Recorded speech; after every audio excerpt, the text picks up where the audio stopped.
हाँ, तो हमारे पास है बैंकर्स एल्गोरिथम। ठीक है, बैंकर्स एल्गोरिथम बेसिकली हम क्यों यूज़ करते हैं, डेडलॉक से बचने के लिए। ठीक है, हम एक प्रोसेसेस की एक सेफ सीक्वेंस निकालते हैं कि जिसमें वो प्रोसेस जो है वो एग्जीक्यूट होंगे। ठीक है, और उस सीक्वेंस से अगर वो प्रोसेस एग्जीक्यूट होंगे तो क्या होगा, हमारे पास डेडलॉक नहीं होगा।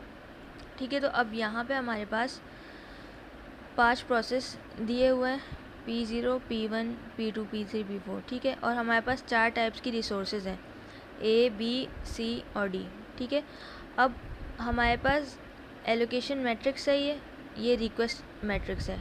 ठीक है, एलोकेशन मैट्रिक्स हमें क्या बता रहा है कि हमारे पास किस टाइप की रिसोर्स की किस प्रोसेस को कितनी कितनी रिसोर्सेज एलोकेट हुई हुई हैं। ठीक है, तो यहाँ पे हमारे पास P0 को A टाइप की 0 रिसोर्स एलोकेट हुई हुई है, B टाइप की 0 हुई हुई है, C टाइप की 1 हुई हुई है, D टाइप की 2 हुई हुई है। ठीक है, तो इसी तरीके से ये नीचे सब बताया हुआ है कि किस प्रोसेस को किस टाइप की कितनी कितनी रिसोर्सेज मिली हुई हैं। और रिक्वेस्ट मैट्रिक्स क्या है, ये रिक्वेस्ट मैट्रिक्स वो बता रहा है कि अब इसको इस टाइप की कितनी रिसोर्सेज नीडेड हैं। ठीक है, जो ये रिक्वेस्ट कर रहे हैं मज़ीद रिसोर्सेज के लिए। और हमारे पास अवेलेबल मैट्रिक्स जो है वो ये बता रहा है कि हर टाइप की रिसोर्स की कितनी कितनी रिसोर्सेज बची हुई हैं।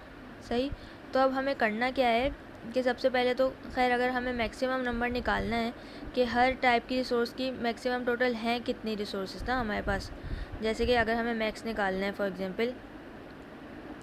ठीक है, अब ए टाइप की कितनी मैक्सिमम है, ठीक है, बी टाइप की कितनी है, सी टाइप की कितनी है और डी की कितनी है। तो हम क्या करेंगे, हम जो एलोकेट हुई हुई हैं, सही है, उन सबको ऐड करेंगे। जैसे कि ए की कितनी, अगर हमें ए निकालनी है, ए का मैक्सिमम निकालना है, ठीक है, तो ए में कितनी एलोकेट हुई हुई है टोटल, एक इसको हुई हुई है, किसको हुई हुई है, मतलब 2 रिसोर्सेज हुई हुई हैं। ठीक है,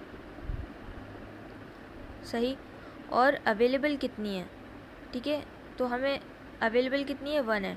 तो अगर हम एलोकेट प्लस अवेलेबल करें तो हमें पता लग जाएगा कि हमारे पास मैक्सिमम है कितनी ए टाइप की। ठीक है, तो 2 + 1 क्या होगा, 3। तो इससे हमें पता लगा कि क्या है, ए की टोटल रिसोर्सेज हमारे पास हैं कितनी, 3 हैं। सही है, इसी तरीके से बाकी सबकी भी निकाल लेंगे। 6 + 3 क्या होता है, 9, 9 + 5 14। तो बी की कितनी है, 14, सी की कितनी है, डी की कितनी है, इसी तरीके से निकाल लेंगे। ठीक है, ये हो गई 10 और हमारे पास 10 + 2 12।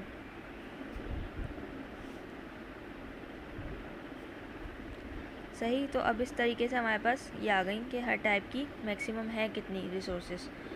सही, अब हमें इसमें काम क्या करना है, हमें निकालना है रिमेनिंग मैट्रिक्स।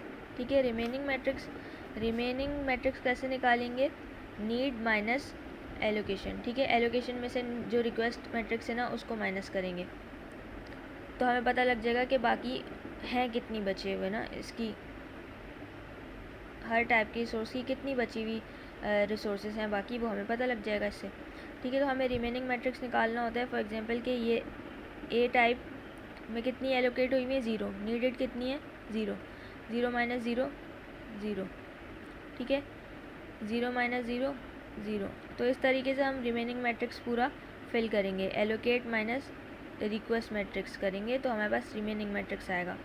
ठीक है, अब ये रिमेनिंग मैट्रिक्स हमारे पास काम का आएगा, ये मैट्रिक्स हमारे पास आगे सेफ सीक्वेंस निकालने में काम आएगा। ठीक है, तो इसी तरीके से आप माइनस करते जाओ, 1 - 1 0, 2 - 2 0, 1 - 1 0 हो गया, 0 - 7 7, 0 - 5 5। अच्छा, इसमें कोई माइनस वाइनस का कुछ नहीं होगा, बस हम ये निकाल रहे हैं कि हमारे पास रिमेनिंग है कितना।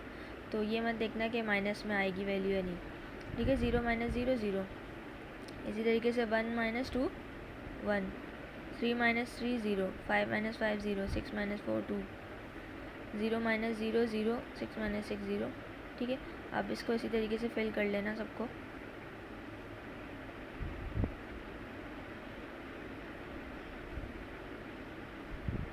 हमारे पास आ गया रिमेनिंग मैट्रिक्स।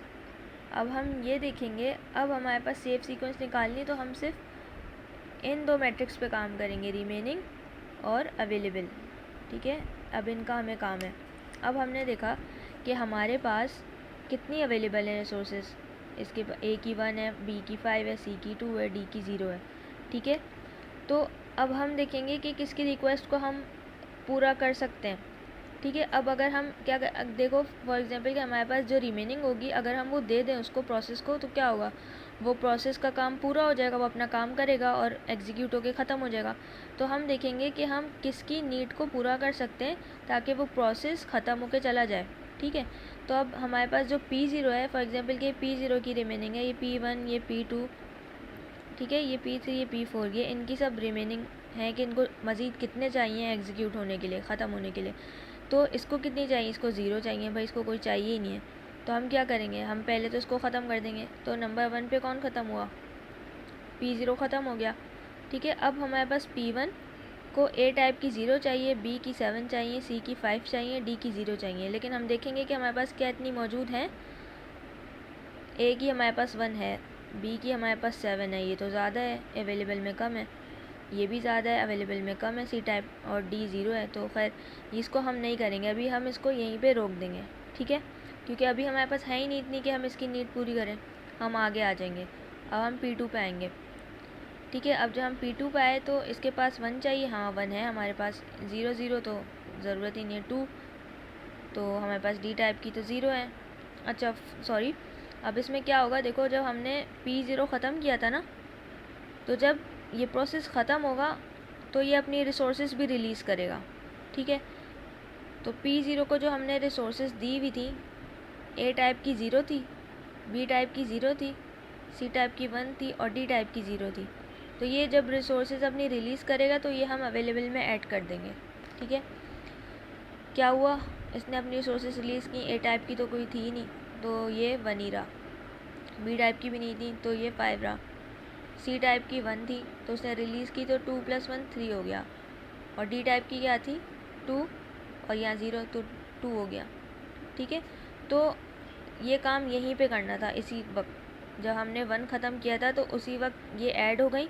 फिर हम यहाँ आएंगे P2 पे। खैर P2 की अभी भी जो है वो रिसोर्सेज ज़्यादा हैं एज़ कम्पेयर टू अवेलेबल, तो हमें इसको यहीं पे रोक के रखना है। ठीक है।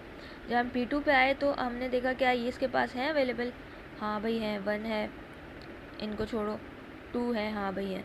तो हम क्या करेंगे, अब सेकंड पे हमने किसको ख़त्म किया, P2 को। जब P2 ख़त्म हुआ तो P2 भी अपनी रिसोर्सेज रिलीज़ करेगा। ठीक है। तो P2 ने क्या किया, इसको सारी टाइप्स जो भी हमने इसको दी हुई थी ना वो ऐड करा दो अवेलेबल में। P2 में कितनी थी 1 तो ये 2 हो गया, 3 जब ऐड करेंगे 8 हो गया, 3 में 5 ऐड करेंगे तो फिर ये भी 8 हो जाएगा। ठीक है, 4 6। अब हम क्या करेंगे, वापस से ऊपर जाएंगे और वापस से चेक करते हुए आएंगे कि जो हमने पीछे प्रोसेस छोड़े थे क्या अब वो पूरे हो सकते हैं। तो हम वापस ऊपर गए, हमने P0 तो हो गया था, P1 को देखा क्या अब P1 हो सकता है, हाँ हो सकता है, 0 0 चाहिए, खैर इसको छोड़ो, 7 हाँ 8 हैं, 5 हाँ 8 हैं, ज़्यादा हैं, और 6 ठीक है यहाँ तो चाहिए ही नहीं। तो अब हम क्या करेंगे, थर्ड पे हम इसको एग्जीक्यूट कर देंगे और ये ख़त्म हो गया। या अब जब हमने P1 एग्जीक्यूट किया तो P1 भी अपनी रिसोर्सेज छोड़ेगा, वो हम ऐड करा देंगे। P1 की रिसोर्सेज में क्या है 1, तो ये हो गया 3 8 8 6, क्योंकि 0 थे ना तो ये ऐसे ही रहा। अब हम आएंगे नीचे वापस, P3 पूरा हो सकता है, हाँ भाई, तो हम P3 को 4 पे, P3 चला जाएगा। ठीक है। P3 अब अपनी रिसोर्सेज रिलीज़ करेगा, क्या हुआ 3 क्योंकि 0 था, 8 + 6 14, 8 + 3 11, 2 + 6 8, सही। और फिफ्थ पे हमने क्या किया, लास्ट तो यही था, हमने इसको एग्जीक्यूट कर दिया, ख़त्म हो गया, 0 6 4 2 ख़त्म हो गया। जब इसने अपनी रिसोर्सेज रिलीज़ की तो फिर क्या है 0 तो 3 14 12 और ये क्या हो गया 12।